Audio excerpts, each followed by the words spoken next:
ఆ ఘటన పైన నిగ్గు తేల్చండి అంటూ పవన్ కళ్యాణ్ అయితే ఆదేశాలు జారీ చేశారనమాట. మరి తాజాగా ఆయన వైజాగ్లో పవన్ కళ్యాణ్ గారు పర్యటించారు. సో ఆయన పర్యటిస్తున్న టైంలో జేఈఈ మెయిన్స్ రాయడానికి వెళ్తున్న 30 మంది విద్యార్థులు పరీక్షా హాల్కి సమయానికి చేరుకోలేకపోయామని చెప్తూ మీడియా ముందు బాధపడుతున్న వీడియోలు అయితే సోషల్ మీడియాలో మొత్తం షేర్ చేస్తున్నారనమాట. సో వైసీపీ వాళ్ళు దొరికిందే ఛాన్స్ కదా అని చెప్పి ఆ పేటీఎం బ్యాచ్ అంతా కూడా సో ఈయన వల్లే అది ఎగ్జామ్ ఆగిపోయింది వాళ్ళకని చెప్పి, ఈయన ట్రాఫిక్ జామ్ వల్లే వాళ్ళు వెళ్ళలేకపోయారని చెప్పి కూడా మాట్లాడుతున్నారు. అయితే మరి వైజాగ్ పోలీస్ మాత్రం సోషల్ మీడియాలో ఒక పోస్ట్ అయితే పెట్టారనమాట. సో ఎగ్జామ్ టైం అంటే దగ్గర 7:30కి ఎగ్జామ్ హాల్ దగ్గర ఉండాలి, 8:30కి గేట్స్ క్లోజ్ చేస్తారని చెప్పి. సో మరి పవన్ కళ్యాణ్ గారు 8:40 ఆ ప్రాంతంలో అయితే వైజాగ్లో ఆ దారి గుండా వెళ్ళారని చెప్పి కూడా చెప్పడం జరిగిందనమాట. సో ఇందులో పవన్ కళ్యాణ్ గారు తప్పేం లేదు, ఆయన కరెక్ట్ టైంకే వెళ్ళారు.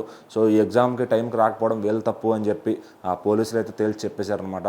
సో ఇదంతా కాదు, అసలు క్లియర్గా ఏం జరిగింది, వాళ్ళ ప్రాబ్లము మన వల్ల జరిగిందా లేదంటే అక్కడ కాలేజ్ మేనేజ్మెంట్ వల్ల జరిగిందా లేకపోతే ఏం జరిగింది కరెక్ట్గా ఎంక్వైరీ చేసి వాళ్ళకి తగిన న్యాయం చేయాలి. ఆ ఎగ్జామ్ ఎవరైతే 30 మంది సఫర్ అయ్యారో వాళ్ళకి మళ్ళీ తిరిగి ఎగ్జామ్ కండక్ట్ చేసేది ఇది చేయాలని చెప్పి కూడా ఆయన అయితే సూచించారనమాట.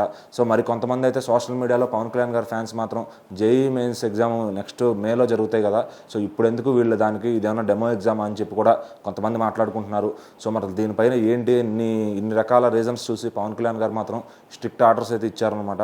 సో దీనిపైన కరెక్ట్గా ఎంక్వైరీ చేసి ఏ టైంలో ఏం జరిగింది, ప్రాపర్గా మన తప్పు ఉందా లేదంటే వాళ్ళ తప్పు ఉందా చూసి సో దానికి నెక్స్ట్ ఏముంది దాని పరిష్కారం ఏంటి ఆలోచించి సో మళ్ళీ ఎగ్జామ్ కండక్ట్ చేయగలిగితే అది కూడా చేయమని చెప్పి, సో మరి ఇప్పటికే ప్రశ్నాపత్రం అనేది లీక్ అయిపోతుంది కాబట్టి సో దాని నుంచి చూసుకుని దానికి ఎలాంటి కరెక్షన్స్ చేయాలో చేసి ఆ కరెక్ట్గా వాళ్ళకి న్యాయం చేయాలని చెప్పి అయితే ఆయన ఆదేశించారనమాట. ఒకవేళ తప్పు నా వల్లే జరుగుంటే కనుక దానికి నేను ఏం చేయాలో అది చెప్తానని చెప్పి కూడా ఆయన ఆ డిపార్ట్మెంట్కి చెప్పడం జరిగింది. సో మరి పోలీసులు మాత్రం ఇది టైమింగ్ మాత్రం పవన్ కళ్యాణ్ గారికి అయితే 8:40 అని చెప్పి ఎగ్జామ్ క్లోజింగ్ టైం 8:30 అని కూడా వాళ్ళు చెప్పడం జరిగింది.